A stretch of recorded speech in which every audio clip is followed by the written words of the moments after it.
Hello, നിങ്ങൾക്കെല്ലാവർക്കും Shiny Xavier YouTube പേജിലേക്ക് ഒത്തിരി സ്നേഹത്തോടെ വീണ്ടും സ്വാഗതം. വീഡിയോയുടെ തുടക്കം കണ്ടപ്പോൾ തന്നെ നിങ്ങൾക്ക് മനസ്സിലായല്ലോ അല്ലേ, ഇന്ന് ഞാൻ നിങ്ങൾക്ക് വേണ്ടി പങ്കുവയ്ക്കുന്നത് എന്ത് വീഡിയോ ആണെന്ന്. പക്ഷേ ഈ പ്രാവശ്യത്തെ കേക്ക് ഫ്രോസ്റ്റിംഗ് വീഡിയോ ഞാൻ വളരെ വിശദമായിട്ട് അങ്ങ് കാണിക്കുന്നില്ല, സാധാരണ കാണിക്കുന്നത് പോലെ പെട്ടെന്നൊന്ന് കാണിക്കുന്നേ ഉള്ളൂ. പക്ഷേ ഈ കേക്ക് ഫ്രോസ്റ്റിങ്ങിനൊരു പ്രത്യേകതയുള്ളത്, ബിഗിനേഴ്സിന് പോലും ഈസി ആയിട്ട് ചെയ്യാൻ പറ്റുന്ന രീതിയിലുള്ള ഒരു കേക്ക് ഫ്രോസ്റ്റിംഗ് വീഡിയോ ആണ് കേട്ടോ ഇത്. അധികം കേക്ക് വെഡിങ് കേക്കൊന്നും ചെയ്ത് പരിചയമില്ലാത്തവർക്ക് പോലും ചെയ്ത് കഴിയുമ്പോൾ വളരെ നല്ലൊരു കേക്ക് ചെയ്തു എന്നുള്ളൊരു ഫീലിംഗ് കിട്ടുന്ന രീതിയിൽ അത്രയ്ക്കും ചെയ്യാൻ സിമ്പിളായിട്ടുള്ളൊരു വീഡിയോ ആണ് കേട്ടോ ഇത്. കേക്കുകളൊക്കെ ചെയ്യുന്ന ആരെങ്കിലുമൊക്കെ ഇപ്പോൾ എൻ്റെ വീഡിയോ കാണുന്നുണ്ടാവുമല്ലോ. അപ്പം നിങ്ങൾ ആദ്യമായിട്ടാണ് എൻ്റെ വീഡിയോ കാണുന്നുണ്ടെങ്കിൽ അവരോടാണ് ഞാനൊരു കാര്യം പറയുന്നത്. ഈ വെഡിങ് കേക്ക് നിങ്ങൾ ഇതുവരെ ചെയ്തിട്ടില്ല എന്നുണ്ടെന്നുണ്ടെങ്കിൽ നിങ്ങൾക്ക് ധൈര്യമായിട്ട് ഒരു ഡമ്മി വെച്ചിട്ട്, 2 ലെയർ ഡമ്മി ആയിരിക്കുമല്ലോ, എന്തായാലും 3 ലെയറും കേക്ക് ആയിരിക്കത്തില്ല, മുകളിലത്തെ ഒരൊറ്റ ടിയർ മാത്രമേ കേക്ക് ഉണ്ടാവുള്ളൂ. അപ്പോൾ താഴത്തെ ആ തെർമോക്കോളിൻ്റെ 2 ഡമ്മികളും തമ്മിൽ എങ്ങനെയാണ് ജോയിൻ ചെയ്യേണ്ടത്, അതെങ്ങനെയൊക്കെയാണ് ശ്രദ്ധിക്കേണ്ടത്, അതിനെപ്പറ്റിയൊക്കെ ഞാൻ നേരത്തെ ചെയ്തിട്ടുള്ള വെഡിങ് കേക്കിൻ്റെ വീഡിയോയിൽ ഞാൻ കാണിക്കുന്നുണ്ട് കേട്ടോ. അപ്പോൾ നിങ്ങൾ അതൊന്ന് പോയി ചെക്ക് ചെയ്ത് കഴിഞ്ഞ് കഴിഞ്ഞാൽ അതറിയാൻ പാടില്ലാത്തവർക്ക് അത് പഠിക്കാൻ പറ്റും. പക്ഷേ ഇത് നേരത്തെ കണ്ടിട്ടുള്ളവർക്കല്ലെന്നുണ്ടെന്നുണ്ടെങ്കിൽ ഇത് വീണ്ടും കാണിച്ചു കഴിഞ്ഞാൽ, ഞാൻ നേരത്തെ ചെയ്തിട്ടുള്ള കേക്കുകൾ കണ്ടിട്ടുള്ളവർക്ക് അതൊരു ടൈം വേസ്റ്റ് അല്ലേ, അതുകൊണ്ടാണ് വീണ്ടും ഇതൊക്കെ ആവർത്തിക്കാത്തത് കേട്ടോ. ഇതുവരെ ഞാൻ ചെയ്തത് താഴത്തെ ഒരു വലിയൊരു ബോർഡ്, 12 ഇഞ്ചിൻ്റെ ഒരു ബോർഡ് വെച്ചു, കേക്ക് ബോർഡ്. അതിൻ്റെ മേലെ ഡമ്മി 10 ഇഞ്ചിൻ്റെത് വെച്ചു. അതിൻ്റെ മേലെ ഡബിൾ സൈഡ് ടേപ്പ് കൊണ്ട് 8 ഇഞ്ചിൻ്റെ ഡമ്മി വെച്ചു. അതിൻ്റെ മേലെ 7.5 ഇഞ്ച് ഒരു കേക്ക് ബോർഡ് വെച്ചു.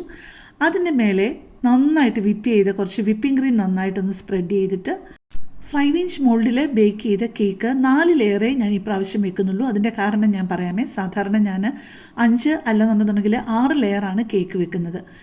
ഈ പ്രാവശ്യം നല്ലൊരു ദൂരം ഉണ്ടായിരുന്നു ഈ വെഡിങ് കേക്ക് കൊണ്ടുപോകാനായിട്ട്. അതുകൊണ്ട് നിങ്ങൾ കണ്ടല്ലോ, സാധാരണ ചെയ്യുന്നത് പോലെ ഓരോ ലെയറും സോക്ക് ചെയ്ത് കൊടുക്കുകയോ വിപ്പ് ക്രീം വെക്കുന്നതിൻ്റെ മുകളിലായിട്ട് സ്ട്രോബെറിയുടെ ക്രഷോ അങ്ങനെയൊന്നും ഞാൻ ചേർത്തിട്ടില്ല. കാരണം നല്ലൊരു ദൂരം കൊണ്ടുപോകണമായിരുന്നു. ഇത് കോവളത്ത് ഉദയ് പാലസിലായിരുന്നു കൊണ്ടുപോകേണ്ടത്. കോവളം ഉദയ് പാലസ് എന്ന് പറയുന്നത് നമ്മളുടെ വീട്ടിൽ നിന്ന് ഏതാണ്ട് ഒരു 25 കിലോമീറ്റർ ഉണ്ട്. പിന്നെ നമ്മളുടെ റോഡിൽ കൂടെ കൊണ്ടുപോകുമ്പോഴത്തെ അവസ്ഥ നിങ്ങൾക്ക് മനസ്സിലാക്കാവുന്നതല്ലേ ഉള്ളൂ. അപ്പം കേക്കിന് ടേസ്റ്റ് കൂടുന്നതിനെക്കാട്ടി കൂടുതൽ അപ്പിയറൻസ് നന്നായിരിക്കുക, പുറമേ നോക്കുമ്പോൾ പിന്നെ സേഫായിട്ട് ഇത് എത്തിക്കുക എന്നുള്ളത് മാത്രമേ നമുക്ക് ചിന്തിക്കാൻ പറ്റുള്ളൂ.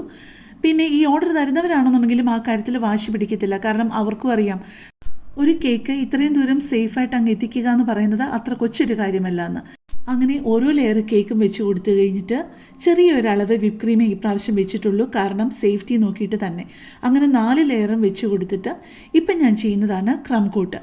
ആ പൈപ്പിംഗ് ബാഗിലോട്ട് കുറച്ച് വിപ്പിംഗ് ക്രീം എടുത്തിട്ട് ചെറിയൊരളവിൽ പുറത്തൊന്ന് അപ്ലൈ ചെയ്തിട്ട് നമ്മുടെ ഈ ലെവൽ ചെയ്യുന്ന ബോർഡ് കൊണ്ട് 2-3 പ്രാവശ്യം ഒന്ന് കറക്കി കഴിഞ്ഞ് കഴിഞ്ഞാൽ പെട്ടെന്ന് അങ്ങ് ലെവലായിക്കോളും. പക്ഷേ ഇത് ഫൈനൽ കോട്ടല്ല, നിങ്ങൾക്കറിയാലോ, ക്രം കോട്ട് എന്നാണ് ഇതിന് പറയുന്നത്.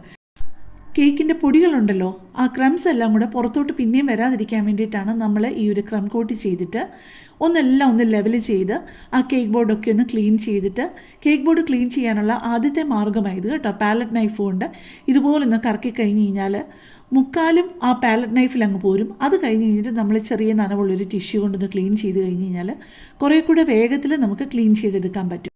അത് കഴിഞ്ഞിട്ട് നമ്മൾ ഒരു 1.5 മണിക്കൂറെങ്കിലും നമ്മൾ ഫ്രിഡ്ജിലൊന്ന് വെക്കണം. അത് കഴിഞ്ഞിട്ട് വേണം ഫൈനൽ കോട്ട് ചെയ്യാനായിട്ട്. ഇപ്പം ഞാൻ ചെയ്യുന്നത് ആ കേക്കിൻ്റെ ആ ലെയറുകൾ തമ്മിൽ തെറ്റിപ്പോകാതിരിക്കാനായിട്ട് ഡവൽ വെക്കുകയാണ്. പക്ഷേ ഇത് ഡവലല്ല, പോപ്സിക്കിൾ ഉണ്ടല്ലോ, നിങ്ങൾക്ക് കേക്കൊക്കെ ഉണ്ടാക്കുന്നവർക്കറിയാം. കേക്കിൻ്റെ ആ ഒരു കൂട്ടുകൊണ്ട് തന്നെ നമ്മൾ ലോലിപോപ്പ് പോലെ ഉണ്ടാക്കത്തില്ലേ, അതിൻ്റെ സ്റ്റിക്കാണ് ഞാൻ ഈ പ്രാവശ്യം കുത്തി കൊടുത്തിരിക്കുന്നത്. കാരണം എൻ്റെ കയ്യിൽ ഡവൽ അപ്പം ഇല്ലായിരുന്നു. നിങ്ങൾ കണ്ടല്ലോ, ആദ്യം വെച്ച് കൊടുത്ത ഡവൽ ഒരിച്ചിരി വലുതായതുകൊണ്ടാണ് ഞാൻ പിന്നെ അതെടുത്തിട്ട് ചെറുതായിട്ടൊന്ന് മുറിച്ചിട്ട് വീണ്ടും രണ്ടാമതൊന്നുകൂടെ കുത്തി കൊടുത്തത്. ബിഗിനേഴ്സിന് പോലും ഈസി ആയിട്ട് ഈ കേക്ക് ഫിനിഷ് ചെയ്യാൻ പറ്റുമെന്ന് ഞാൻ പറഞ്ഞത് കാരണം ഇതാണ്. എല്ലാവരുടെയും കയ്യിൽ സിലിക്കോൺ ബ്രഷ് കാണുമല്ലോ. നമ്മൾ നന്നായിട്ട് ആ ഫൈനൽ കോട്ടിപ്പം ഇട്ട് കഴിഞ്ഞിട്ടുണ്ട്. എന്നിട്ട് നമ്മൾ ആ മറ്റേ ബോർഡ് കൊണ്ട് ഒന്ന് ലെവൽ ചെയ്ത് കഴിഞ്ഞ് കഴിഞ്ഞിട്ട് ആ സിലിക്കോൺ ബ്രഷ് ഇട്ട് ഇതുപോലെ ഒന്ന് നമ്മുടെ ആ റൊട്ടേറ്റിംഗ് ആ കേക്ക് സ്റ്റാൻഡ് ഒന്ന് കറക്കി കൊടുത്തു കഴിഞ്ഞാൽ നല്ലൊരു ഡിസൈൻ അതിൻ്റെ മുകളിൽ വരും. അപ്പോൾ നമ്മുടെ കേക്ക് ഫ്രോസ്റ്റിംഗ് അങ്ങോട്ട് ചെയ്ത് കഴിയുമ്പോഴേക്ക് നമ്മൾ വലിയ എന്തോ ഒരു വർക്ക് അതിൽ ചെയ്തതുപോലെ നമുക്കൊരു ഫീലിംഗ് വരും. എന്നാൽ വളരെ ഈസി ആയിട്ട് നമുക്ക് നല്ലൊരു ഫിനിഷ് തോന്നിപ്പിക്കാനും പറ്റും. അവർ ഇപ്രാവശ്യം കോമ്പിനേഷൻ പറഞ്ഞത് ഡാർക്ക് പിങ്കും ലൈറ്റ് പിങ്കിൻ്റെയും കോമ്പിനേഷനായിരുന്നു. പിന്നെ കുറച്ച് ബേബീസ് ബ്രെത്ത്, അതായത് ജിപ്സം ഫ്ലവേഴ്സും കൂടെ വെക്കണമെന്ന് പറഞ്ഞിരുന്നേ. അപ്പം ഞാൻ റോസിൻ്റെ തന്നെ ഇച്ചിരി ഡാർക്ക് പിങ്കും ലൈറ്റ് പിങ്കും മേടിച്ചിട്ട് കുറച്ച് ജിപ്സം മേടിച്ചിട്ട് വളരെ സിമ്പിളായിട്ടുള്ളൊരു ഡെക്കറേഷൻ ആയിരുന്നു പറഞ്ഞത്. പക്ഷേ ചെയ്ത് കഴിഞ്ഞപ്പോഴത്തേക്ക് ആ പിങ്കും വൈറ്റും ഓഫ് വൈറ്റും ഒക്കെ കൂടെ വന്നപ്പോഴത്തേക്ക് ഒരു പ്രത്യേക ഒരു ഭംഗി തന്നെയായിരുന്നു കേട്ടോ. ഇപ്രാവശ്യവും പരണി വെഡിങ്സ് തന്നെയാണ് എനിക്ക് ഓർഡർ തന്നത്.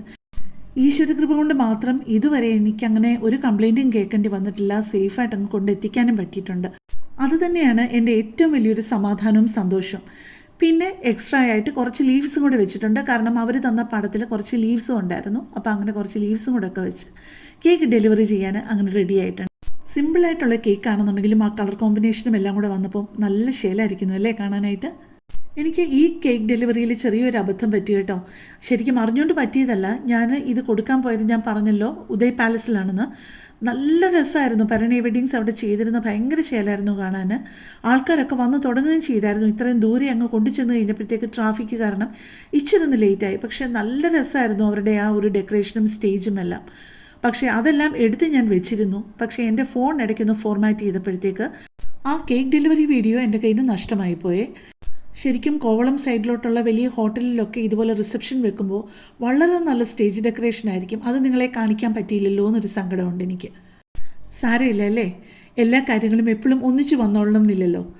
എങ്കിലും കേക്ക് സേഫായിട്ട് അങ്ങ് എത്തിക്കാൻ പറ്റിയല്ലോ എന്നുള്ളതോർത്ത് പിന്നെ ഞാനങ്ങ് സമാധാനിക്കും. അപ്പോൾ ഈ ഒരു സിമ്പിൾ കേക്ക് ഫ്രോസ്റ്റിംഗ് വീഡിയോ എല്ലാവരും എൻജോയ് ചെയ്ത് കാണുമെന്ന് വിചാരിക്കുന്നു. ഇനി ഒരു അടിപൊളി ബ്ലാക്കും ഗോൾഡും കൊണ്ടുള്ള ഒരു വെഡിങ് കേക്കിൻ്റെ വീഡിയോ വരുന്നുണ്ട് കേട്ടോ. അത് അടുത്ത ആഴ്ച കാണിക്കാം കേട്ടോ. അപ്പോൾ കൂടുതൽ നല്ലൊരു വീഡിയോയുമായിട്ട് നമുക്ക് നാളെ കാണാം. താങ്ക്